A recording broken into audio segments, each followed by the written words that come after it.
Carolina winter at its peak.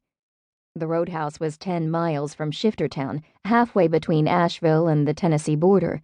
Popular on a Saturday night. Kenzie heard the two before she saw them. Bowman's voice imprinted on her heart, came to her from a deep shadow between the generator-run lights. "So, you want to be with a shifter, do you?" He was growling, and it was not really a question. The woman answered nervously, her high-pitched voice grating on Kenzie's nerves. Kenzie didn't pay much attention to her actual words.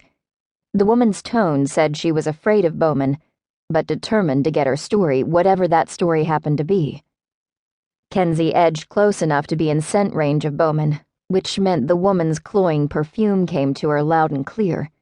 Why did human women douse themselves like that? Made Kenzie want to sneeze. She knew Bowman would be able to scent Kenzie skulking in the darkness, even over the perfume. She also knew Bowman wouldn't care that she was there. Those thoughts hurt, but Kenzie remained in the shadows, watching. "Shifters are dangerous, sweetheart," Bowman was saying. He leaned against the back of a dusty SUV and stretched out his long legs, crossing them at the ankles. Bowman's arms were folded, both shutting himself off and giving the groupie and Kenzie a view of his sculpted muscles. He hadn't bothered with a coat. Bowman often didn't. "Better be sure you know what you're getting into."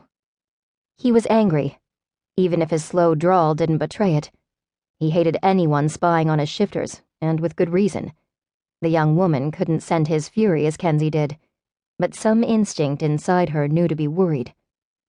"I've always wanted to do a lupine." The pseudo-groupie was trying to sound as though she stalked shifters to have sex with them all the time, but Kenzie, and Bowman, knew better. Bowman remained silent and motionless for a long moment, while the girl grew more and more nervous. Then Bowman moved. The movement was slow and casual, but all the more devastating for that. He reached down and undid his belt, the clink of it coming to Kenzie. Next, she heard the whisper of his jean zipper. Kenzie froze, riveted in place as Bowman languidly slid his jeans and underwear halfway down his thighs and leaned back again on the SUV. Kenzie couldn't breathe. His half-lifted shirt showed a slice of hard abdomen, and his large shifter cock stood straight up between his strong, sun-bronzed legs. The brush of dark hair that cradled his shaft was lost in shadow, but Kenzie knew exactly what he looked like. The young woman made a strangled sound that Kenzie wanted to echo. Bowman, erect, was a beautiful sight. "Come on, sweetheart," Bowman said impatiently. "I haven't got all night." The young woman opened and closed her mouth a couple times and took a few shaky steps backward. I don't know." Bowman came off the SUV with a suddenness only a shifter could manage. One moment he was reclining, ready, and the next he was nearly on top of the woman, his big hands on her shoulders. "Here's what I know," he said in a fierce voice. "You came to look at shifters, for whatever reason. So here I am. We look human, but we aren't. Not even close." His jeans were still around his knees, his tight backside bare under the lights of the parking lot. But he didn't look ridiculous. Bowman never could. He was as decadent and enticing as ever. Kenzie's mating need, never very far away, flared. The groupie's words choked in her throat, her nervousness turning to full-blown fear.